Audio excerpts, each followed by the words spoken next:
Bismillahirrahmanirrahim. Assalamualaikum warahmatullahi wabarakatuh. Alhamdulillahi rabbil alamin wal aqibatu li ahli taqwa wal yaqin wala udwana illa 'alal zalimin. Ashhadu an la ilaha illallah wahdahu la syarika lah وأشهد أن سيدنا ونبينا محمدا عبده ورسوله. اللهم صل على فاطمة وأبيها وبعلها وبنيها وسر المستودع فيها بعدد ما أحاط به علمك. اللهم كن لوليك الحجة بن الحسن صلواتك عليه وعلى آبائه في هذه الساعة وفي كل ساعة وليا وحافظا وقائدا وناصرا ودليلا وعينا حتى تسكنه أرضك طوعا وتمتعه فيها طويلا برحمتك يا أرحم الراحمين. رب اشرح لي صدري ويسر لي أمري wahlul 'uqdatam min lisani yafqahu qawli, amma ba'du. Ma'asyiral muslimin wal mu'minin wal muslimat wal mu'minat rahimakumullah. Alhamdulillah wa syukurillah, kita bersyukur kepada Allah Subhanahu wa taala pada kesempatan yang mulia ini, pada pertemuan kajian tafsir yang ke-49 pada tanggal 7 Oktober tahun 2021, kita masih bisa melanjutkan kajian tafsir kita insyaallah. Pada kajian kali ini kita memasuki ayat 115 surat Al-Baqarah. Allah Subhanahu wa taala berfirman, A'udzu billahi minasyaitonir rajim. Walillahil masyriq wal maghrib فأينما تولوا فثم وجه الله إن الله واسع عليم. Walillahi, dan milik Allah, kepunyaan Allah. Allah memiliki al-masyriqu wal maghrib, arah timur dan arah barat, masyriq dan maghrib.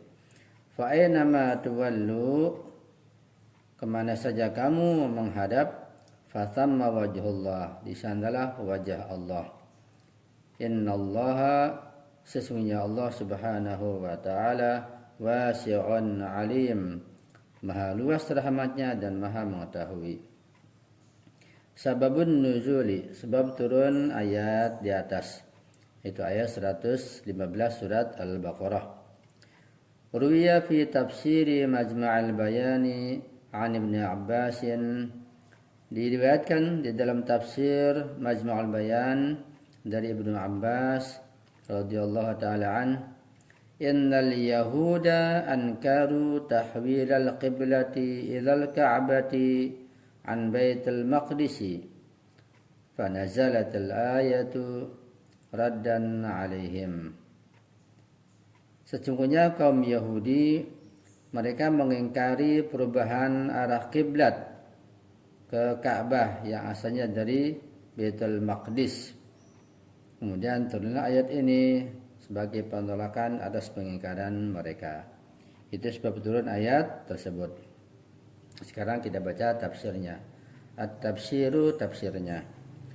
Al-ayatus sabiqatu tahaddathat 'anil zalimin alladzina yamna'una masajidallahi ayyudhkara fiha ismuhu wa yas'auna fi kharabiha. Ayat Al-Quran yang telah lalu, yaitu yang sudah kita bahas dan kita kaji pada pertemuan minggu yang lalu, itu adalah tahaddatsat 'anil zalimin, berbicara dan menyinggung tentang orang-orang yang berbuat zalim. Alladzina yamna'una masajidallah, mereka mencegah masjid-masjid Allah. ayuzkara fiha ismuhu, untuk dijadikan sebagai tempat beribadah, tempat mengingatnya, tempat berzikir untuk Allah Subhanahu wa taala. Bahkan mereka wa yas'auna fi kharabiha, mereka berusaha untuk menghancurkan masjid-masjid tersebut. Jadi kaum Yahudi dan kaum orang yang zalim dan kaum munafikin, mereka senantiasa berusaha mencegah kaum muslimin untuk tidak berzikir, tidak beribadah, tidak mengadakan berbagai aktivitas keagamaan di dalam masjid-masjid Allah. Bahkan mereka berusaha semampu mungkin untuk menghancurkan masjid-masjid kaum muslimin tersebut. Wa hadhihi al-ayatu tuwasilu mawdu' al-ayati as-sabiqati. Dan ayat ini, yaitu ayat 115 yang barusan kita baca tentang perubahan arah kiblat, tuwasilu mawdu' al-ayati as-sabiqah, menyambung tema dan pembahasan ayat yang sebelumnya. Fataqul, ayat berkata, Allah berfirman, walillahil masyriqu wal maghribu fa aynama tuwallu fa thamma wajhullah. Sesungguhnya Allah memiliki masyrik dan maghrib, arah timur dan arah barat, dan kemana saja engkau menghadap maka di sanalah wajah Allah Subhanahu wa taala. Tentu wajah dalam pengertian yang perlu ditakwil, bukan wajah yang kita pahami secara urfi atau dalam pandangan kita. Ayat ini tuakkidu hadhil ayatu anna man'an nasi an ihya'il masajidi la yaqta'u tariqa amama ubudiyatillahi. Ayat ini menekankan dan menjelaskan bahwa sesungguhnya mencegah orang-orang untuk menghidupkan masjid dengan berzikir kepada Allah, dengan beribadah dan sebagainya, itu tidak akan membendung jalan di hadapan ubudiyah, peribadatan kepada Allah Subhanahu wa taala. Ibadah kepada Allah tidak bisa dibendung, tidak bisa dicegah hanya dengan mencegah kaum muslimin dari menghidupkan masjid. Fasadaqu hadzal alami wa gharbuhu lillahi subhanahu. Karena bagian timur alam semesta ini, bagian barat alam semesta ini adalah milik Allah Subhanahu wa taala. Fallahu Subhanahu wa taala la yahudduhu makanun. Karena Allah Subhanahu wa taala itu tidak dibatasi oleh tempat. Walidzalika taqul ayatu ba'da dzalika innallaha wasi'un 'alim. Karena itu ayat mengatakan setelah itu sesungguhnya Allah Subhanahu wa taala Maha luas rahmatnya dan Maha mengetahui. Menjadi jelas bagi kita bahwa Allah Subhanahu wa taala tidak memerlukan tempat, tidak bisa ditunjuk ke suatu arah. Ketika kita menunjuk ke suatu tempat, ke suatu arah untuk Allah, kita telah melakukan kesalahan yang besar, bahkan bisa menjurus kepada kemusyrikan.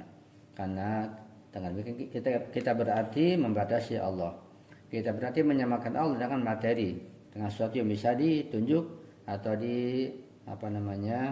ditempatkan pada suatu tempat. Sementara Allah la yahudduhu makanun, tidak dibatasi oleh tempat. Ini terkait dengan masalah sifat-sifat Allah Subhanahu wa taala yang perlu kita pelajari, perlu kita gali dan kita pahami sebaik mungkin. Jangan sampai kita terjerumus kepada aliran mujassimah, yaitu menjisimkan, menyamakan Allah seperti jisim kita. Ketika Allah dikatakan berjisim, memerlukan tempat, bisa ditanyakan berada di mana, bisa ditanyakan berada di arah mana, maka berarti kita telah membatasi Allah Subhanahu wa taala. Ketika Allah telah terbatas, berarti Allah membutuhkan yang lain. Ketika Allah membutuhkan yang lain, maka berarti dia hajat, yaitu sifat makhluk. Jangan sampai kita menafikan sifat-sifat uluhiyah, sifat-sifat kesempurnaan Allah Subhanahu wa taala dengan pandangan yang sempit dan yang salah. Jangankan Allah Subhanahu wa taala yang kita tidak bisa mungkin menggambarkannya, karena Allah adalah ghaibul ghuyub, gaibnya maha gaib. Materi saja kita tidak bisa menggambarkan dan bayangkan, serta kita tidak bisa menuju di suatu tempat dari suatu arah. Misalnya udara atau angin atau oksigen. Sekarang tempat yang mana yang tidak ada oksigen? Bagian yang mana yang tidak ada oksigen atau udara? Oksigen tidak ada di setiap tempat. Kita nggak bisa mengarah pada suatu untuk menunjuk oksigen di suatu tempat. Walaupun hanya itu mungkin, tapi ini sangat sulit. Yang jelas kita nggak bisa menggambarkan tentang adanya oksigen atau angin katakanlah. Kita meyakini angin itu ada, ya, karena kita merasakannya. Tapi di mana angin itu? Apa bentuk atau bagaimana bentuk angin itu? Kita nggak bisa menyaksikannya. Bisa kita merasakan dan meyakini wujud angin, tapi kita tidak bisa menggapainya. Kita tidak bisa melihatnya. Kita tidak bisa menentukannya dan mensifati bentuk-bentuknya. Itu makhluk Allah berupa angin. Apalagi yang lebih tinggi daripada angin.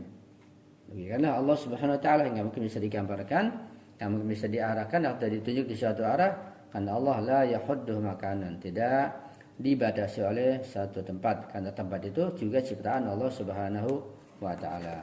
Jadi untuk mensifati Allah kita harus berhati-hati, ya, harus mengkaji akidah dan usuluddin secara mendalam. Kita paham dengan baik, jangan sampai terjerumus pada paham yang salah.